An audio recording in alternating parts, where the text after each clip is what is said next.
ਤੇ ਜਿਹੜਾ 385 है वो 23 ਲੱਖ ਤੇ 80 ਹਜ਼ਾਰ मतलब ये लोन वगैरह स्टार्ट नहीं होएगा नहीं कंपनी रेट तो थले ही विकदा है।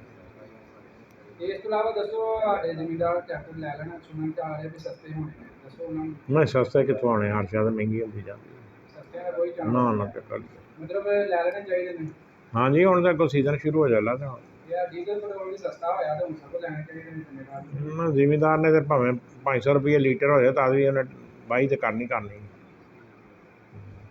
अपने को केड़ा मॉडल तमाम सारे सारे सारे 360 का मतलब कितना मार्केट 360 जोड़ा है ना वो इस वे है तकरीबन कोई 17,50,000 385 सर्विस से बड़ी मांग है हाँ जी सर्विस की रेट चल रहा है